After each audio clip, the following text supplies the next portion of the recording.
ഒരു ശ്വസനക്രിയ പഠിക്കാം. ഒരു കസേരയിൽ ഇരിക്കാം, കണ്ണുകൾ അടച്ചു വെക്കാം, അല്ലെങ്കിൽ പാതി തുറന്ന പോലെ വെക്കാം. എവിടെയാണ് നമുക്ക് സുഖപ്രദമായി ഇരിക്കാൻ പറ്റുന്നത് അവിടെ ഇരുന്നിട്ട് നമുക്കിത് ചെയ്യാം. വലത് കൈ നമ്മുടെ വയറിന്റെ മുകളിൽ വെക്കാം, ഇടത് കൈ നമ്മുടെ കൈപ്പത്തി നമ്മുടെ മടിയിൽ മലർത്തി വെക്കാം.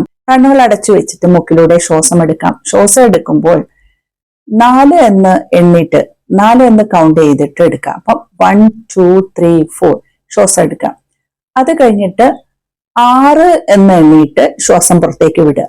അപ്പം നമ്മൾ എടുക്കുന്നത് 4 എന്ന കൗണ്ടും വിടുന്നത് 6. അപ്പൊ നമ്മൾ എടുക്കുന്നതിനെക്കാട്ടും കൂടുതലായിട്ട് നമ്മൾ വിടുക. കണ്ണടച്ചു വെച്ചിട്ട് ശ്വാസം എടുക്കാം. 1 2 3 4 ശ്വാസം പുറത്തേക്ക് വിടാം.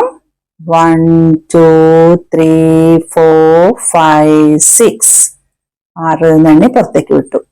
അപ്പൊ നമുക്ക് ആ മനസ്സിൽ എണ്ണിട്ട് വിടുക. 4 കൊണ്ട് എടുക്കുക, 6 കൊണ്ട് വിടുക. ശ്വാസം എടുക്കുക.